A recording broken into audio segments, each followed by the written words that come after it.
fellow humans and lovely lasses. Today we've come to the library part of the house. It's very posh. A little bit of a library. We've got a bookcase here, that counts as a library.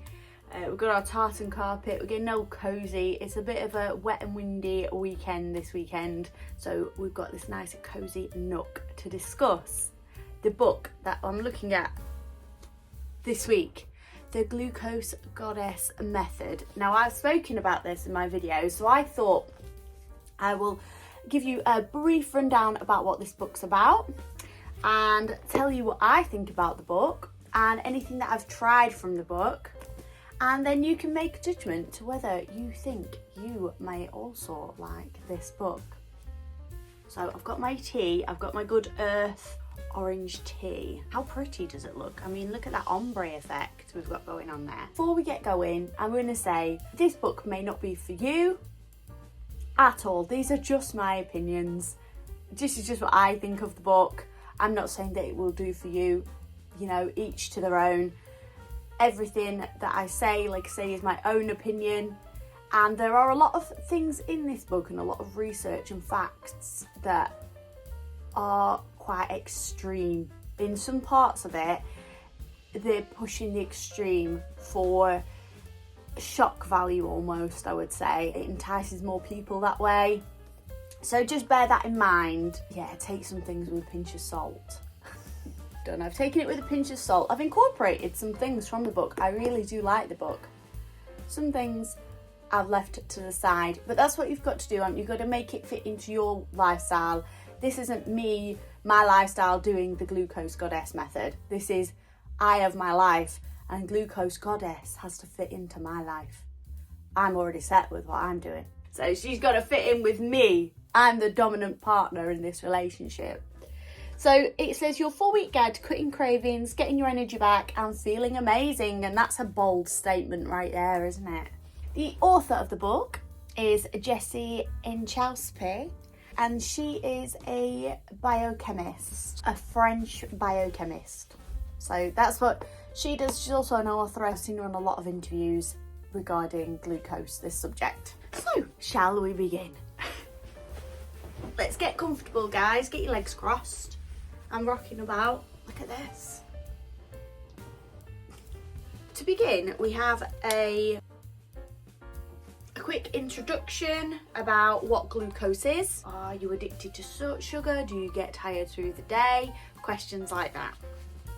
It tells you what glucose is, tells you a little bit about the science behind it, what symptoms and conditions are linked to glucose, severe glucose spikes. Then it tells you about the method. So in this method, each week you'll introduce a different hack, and she has these 4 hacks, she said, that can reduce your glucose spikes. Now obviously our glucose spikes naturally it is going to do because we are eating and your glucose is going to go up, but she's saying if you can level those spikes off a little bit using these hacks. Week 1, savory breakfast. Make sure your breakfast is savoury and not sweet. Number 2, vinegar once a day. So she recommends taking vinegar once a day. She has a whole chapter on that. Each of these things she has a whole chapter on and goes into in more detail. Week 3, start eating a veggie starter before your food because the fibre from the vegetables creates a mesh, is how she describes it. When you eat your other food, that fibre in that mesh prevents your glucose from spiking. Week 4, then you will have all of the hacks in place. You'll have the savoury breakfast, the vinegar once a day, the veggie starter, and the 10-minute movement after a meal. And that's quite self-explanatory, isn't it? She has a chapter on each of these hacks. I think some of the hacks are really easy and doable, and some take a little bit more effort. I read the book about 8 weeks ago, and some things have fallen by the wayside. I've only taken some of the hints and tips. I've not taken it too seriously. I agree with the overall thoughts of the book. I agree that I want to keep my glucose levels down, because when I actually started implementing some of these, I did start to feel a little bit better, and my hunger pangs went down. I mean, I've only been doing it for 2 months. Somebody walking through the public footpath and I can see him through the window and I'm talking to myself. Next she has a little question and answer section, which include questions like, do I have to follow your recipes? Can I eat out? Can I drink alcohol? What day of the week should I start? Can I add more hacks more quickly? Things like that. And she answers all those questions. She provides some recipes in this book as well for the different hacks, the different stages. So in the first chapter, she has recipes for your savoury breakfasts. In the second chapter, she has some recipes for your apple cider vinegar or any vinegar you choose. She says they're all the same. You can have any vinegar, incorporating those into salad dressings or cocktails. In the third chapter, she has some recipes for your veggie starters and some ideas of what you can have.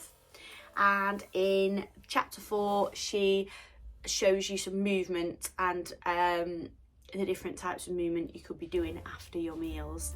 And then at the end, she gives some recipes that are just general low glucose recipes that'll keep your glucose spikes to a minimum. Before you get to chapter 1, you have this little planner that you can use to fill in.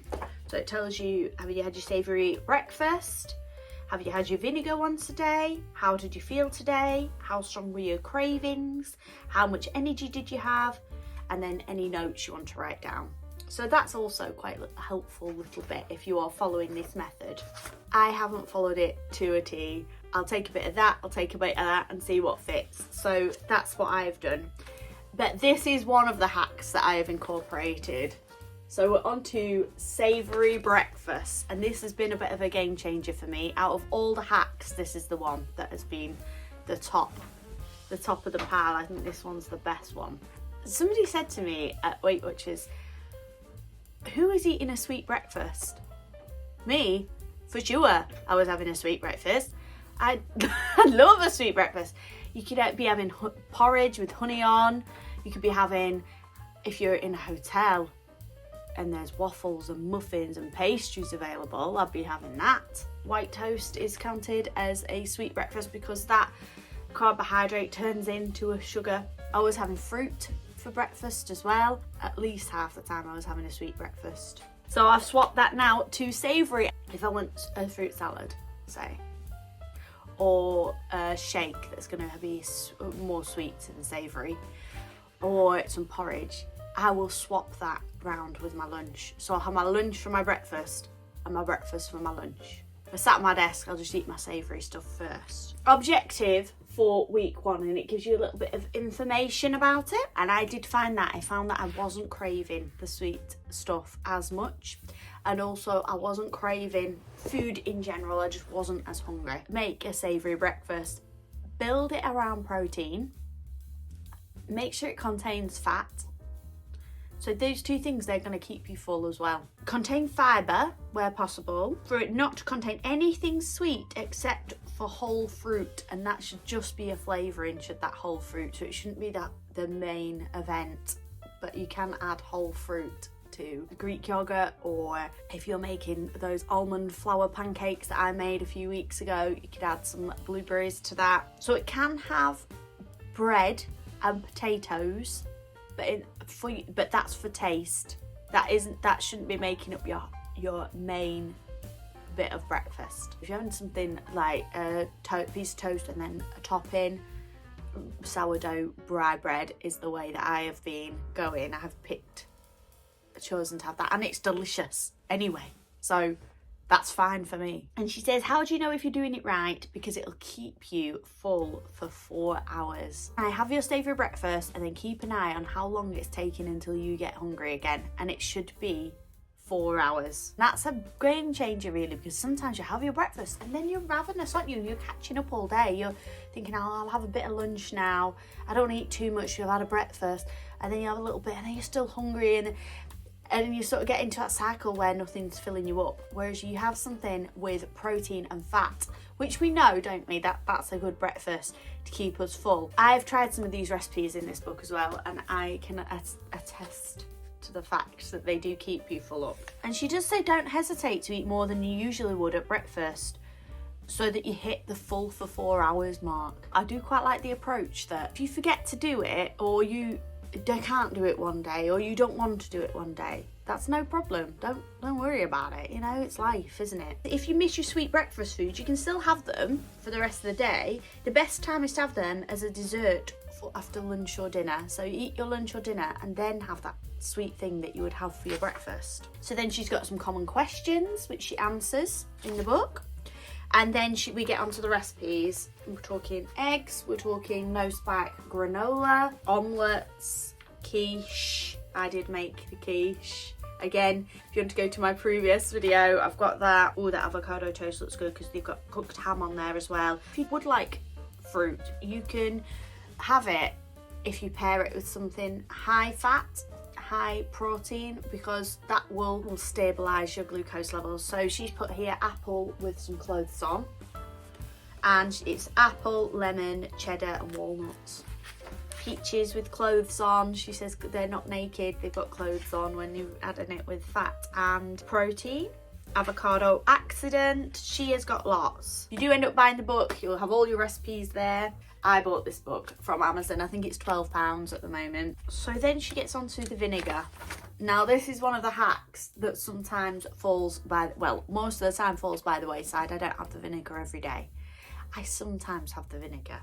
It's a bit of an unusual hack because you're not getting full from it. It's like taking a multivitamin, isn't it? And I'm a bit bad at that. I sort of sometimes take them, sometimes don't. If you're good at taking a multivitamin, you might be good at this hack. Oh my gosh, look at you, you're glowing. It must be the steady glucose levels. Thank you. She's got some testimonials from the community, how this hack has helped them. We go into the science again of why you should be having your tablespoon of vinegar. She's got some common questions about the vinegar, which vinegar is best. Can I have pickles instead? Can I have vinegar while pregnant or breastfeeding? Why do the recipes recommend a straw? Can tell. I bet you can guess the answer to that one. Some alternatives. If you don't like the vinegar, maybe you could use lemon. I do like the book for the fact that she has alternatives. It's not set in stone. It's quite an easy breezy way of doing things. You can pick it up, you can put it down, you can dip into it. She has the emotional support water bottle there. Mojito slushy, if you're feeling fancy. Which I know you are, because you're fancy people, guys. You're all fancy. Fancy. And then she's got some pickles here, cucumber and fennel pickle, quite a few, and she's got a hot cinnamon tea there with the vinegar in. I mean, having vinegar, this is why it's fallen by the wayside, isn't the nicest thing. And I do think, is it actually doing me any good? The results aren't tangible, I can't, so sometimes I'll have it, sometimes I won't. When I remember, I do have it. But if you're all in for this, need to curb your glucose spikes because of a health issue, then you're probably going to be more behind this than I am. I'm doing it so I'm not hungry all the time and that I don't crave the sweet stuff. Then we move on to Veggie Starter. So we've got some testimonials again there. We've got the science. Somebody said the other day, it was D I think, that I look like a librarian. I was so pleased. I can't tell you how pleased I was, because being a librarian would be my ideal job. That's something I've always wanted to do. Oh, I've volunteered at a library before. Please take me. I'd love that. We've got some common questions for the community on the Veggie Starter. Do olives, avocados, lentils and pulses count? How do I combine vinegar with my Veggie Starter? How many times should I have a Veggie Starter? Can my meal just be the Veggie Starter? What should I eat as a main meal after my Veggie Starter?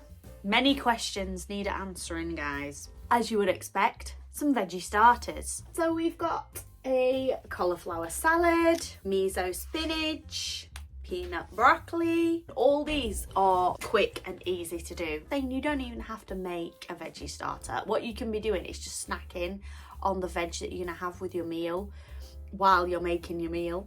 Or if you're having, say, roast beef, Yorkshire pudding, potatoes, your vegetables, eat your veggies first. Some people have very strong opinions on this because they like to mix. I am a little bit like this. I like to mix a carrot with a bit of mashed potato and some gravy.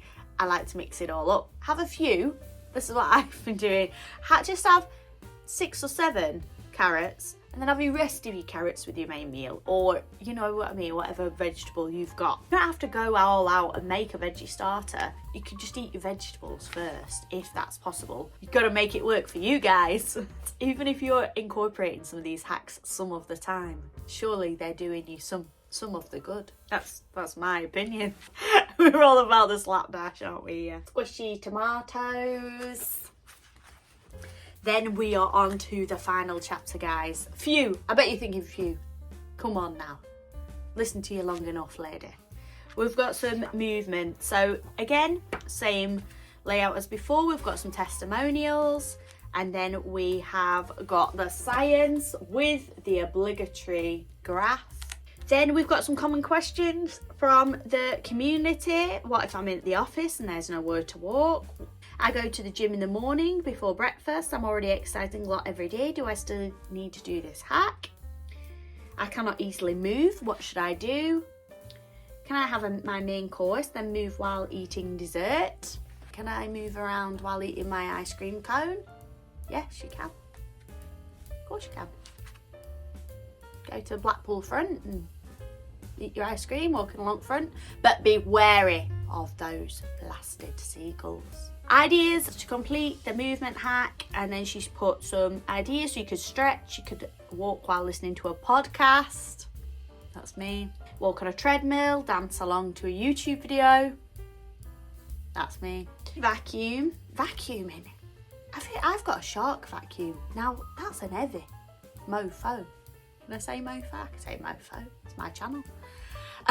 You just pushing that blooming vacuum around. That's an heavy task. Go for a bike ride. Lots of movement ideas. You wouldn't think you'd be able to get a full chapter on this, really. And you can't. It's very... you can't. There's only a few pages to that one. And all it's saying is, after you have eaten, if you can do a little bit of movement, it will use up some of those glucose stores you've got, and it'll send them straight to the muscle and it'll be used up. Now, I've also incorporated that a little bit.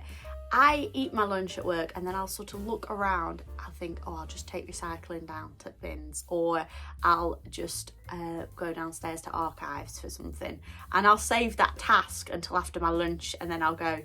So I'm incorporating it a little bit, and it's all about just little bits for me. And then she's got some anytime main dishes. And that includes things like Nico salad, some chili garlic prawns. But you can use any recipes, can't you? If they fit the protein, bit of fat, less carbohydrate model. Oh, we've got some desserts here. Very steady ice cream, lemon ricotta cheesecake, atomic banana. I said I was definitely making this actually, and I am gonna do, because it looks, I really like the look of that. I like the idea of it. It is just banana, cinnamon, walnuts and some tahini, and you microwave it, the whole banana in a microwave. Yes, thank you. And she's got quite a good sense of humour as well. I like it. It's quite funny. I've listened to some people interviewing her as well, and she's quite a cool person. She's quite charismatic, and obviously that's probably why this has taken off as well. She's quite a good way of explaining herself with the science, as well as making it quite quirky, fun. I've really enjoyed it. I have taken something from this book, so I thought I would come on here, share it with you, because I've heard that a lot of people that are reducing their carbohydrates, and this is really good for that, because it does naturally obviously reduce your carbohydrate because they're high glucose. I've told you what I've taken from it. And that's the book review, guys. Thank you so much for watching. You might see another Weight Watchers vlog next week. Maybe that you are coming to London with me and Paul on another date. Now, how long has it been since we've been on a date, guys? A little while. Do you remember that time when you were third wheel in Dubai? Well, that's going to happen again because you're going to come and you're going to join us. We are going down to London for a few nights. We're going to see Formula One as well. We're going to Silverstone to go see the Brum Brum cars. We are also going to see a show in London and we're going sightseeing. So I hope that you will join us for that. Also, on this channel, I do weight loss content. I am a member of Weight Watchers. You don't have to be doing Weight Watchers to watch some of my recipes. They'll be good for any weight loss journey. I'm also a mum to 2 boys and we do family vlogs as well. And also, we do date nights, we do a bit of cleaning up. We've got a barn renovation going on, if you're interested in that. We've got so many things on this channel. It's a mishmash, a hodgepodge of my life. Please join me. Thank you so much for watching, guys. You're absolute stars. My sister would do this to me. She'd say, Amy, you're an absolute star. Like that. So I'm saying it to you. You're absolute stars. I'll see you soon. Bye, guys.